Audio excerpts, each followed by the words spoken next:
오늘은 이어서 전 시간에 배웠던 오비탈에 대해 다시 한번 정리를 해보겠습니다.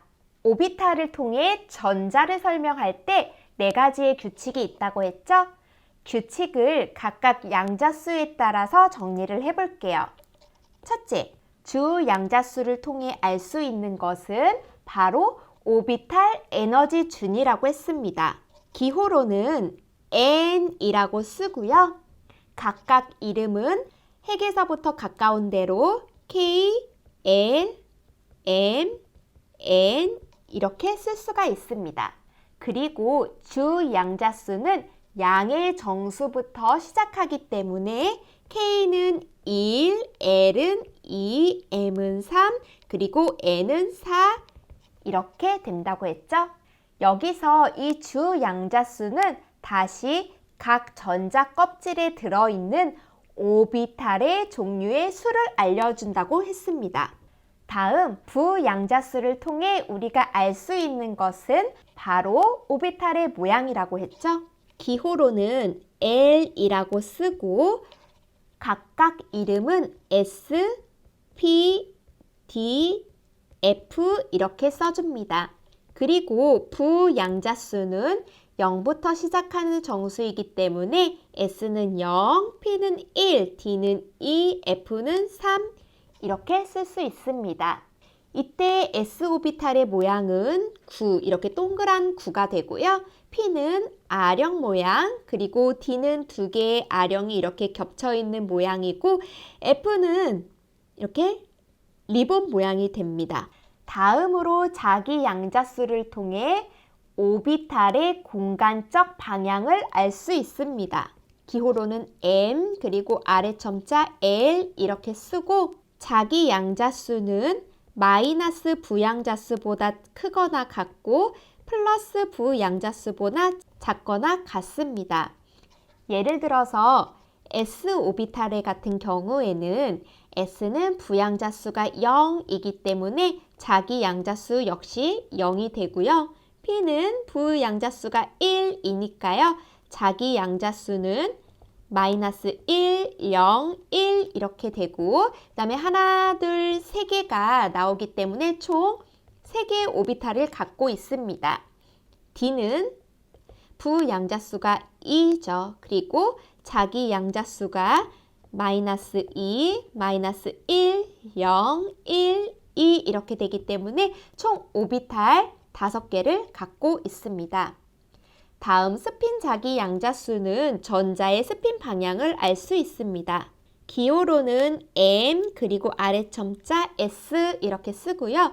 하나의 오비탈에 전자가 위로 이렇게 향이 있을 경우에는 플러스 2분의 1의 값을 갖게 되고 또 다른 오비탈에 하나의 전자가 이렇게 아래로 있을 때는 마이너스 2분의 1이라는 스핀 자기 양자수를 갖게 됩니다. 자, 그럼 다음으로 각 원자의 오비탈을 표시하는 방법을 알아보겠습니다. 다음을 보면 맨 처음 나오는 이 수가 바로 주 양자수이고 즉 전자 껍질 번호라고도 할 수 있죠. 그 다음은 오비탈의 종류를 써주고 다음으로 이 오비탈에 들어있는 전자의 개수를 써주면 됩니다. 그럼 다음 예시를 통해 좀 더 자세히 알아보겠습니다. 1쪽이 1쪽 원소죠. 보어의 모형을 잠시 한번 살펴볼게요. 핵이 있고요. 첫 번째 전자 껍질에 1쪽이니까 하나의 전자가 존재합니다. 그렇다면 여기 주 양자수는 첫 번째에 있는 1이니까요. 바닥 상태일 경우 1 이렇게 써주고 오비탈의 종류는 첫 번째 하나의 오비탈이니까 S가 되고요. 이때 전자가 하나 들어있기 때문에 위에 작게 이렇게 1이라고 써줍니다. 오비탈 그림으로 보면 하나의 방이 있고 이때 전자가 이렇게 하나 들어있다고 할 수가 있죠. 자, 산소는 2주기 6쪽 원소입니다. 보어의 모형으로 그려보면 하나, 둘, 2주기니까 2개의 전자 껍질이 있고요. 이때 첫 번째 전자 껍질에는 2개의 전자, 그리고 6쪽이니까 두 번째 껍질에는 6개의 전자가 이렇게 있습니다. 그러면 첫 번째 전자 껍질에는 2개의 전자가 있고요. 두 번째 전자 껍질에는 하나, 둘, s 오비탈에는 두 개가 있고 그 다음 p 오비탈에는 남은 전자 하나, 둘, 셋, 넷, 네 개가 있습니다. 자, 그러면 방을 볼게요. 첫 번째 s 오비탈 방에는 오비탈은 하나가 존재한다고 했고 모두 두 개의 전자가 채워져 있기 때문에 두 개의 전자를 그려줍니다. 그 다음 두 번째 s 오비탈도 역시 방은 하나가 있고요. 이때 전자가 두 개가 있으니까요. 전자 두 개를 채워줍니다. 다음 두 번째 p 오비탈은 전자의 방은 총 3개가 있고요. 이때 전자가 4개가 있으니까 전자를 4개를 그려주면 하나, 둘, 셋, 넷 이렇게 그려줄 수가 있습니다. 자, 마지막으로 마그네슘은 3주기 2족 원소죠. 보어의 모형으로 그려보면 핵이 있고 첫 번째 전자 껍질, 두 번째 전자 껍질, 세 번째 전자 껍질 이렇게 있습니다. 그리고 첫 번째에는 2개의 전자가 있고 두 번째는 총 8개의 전자가 있을 수가 있죠. 그리고 마지막 3주기의 2족이니까 세 번째 전자 껍질에는 2개의 전자가 있습니다.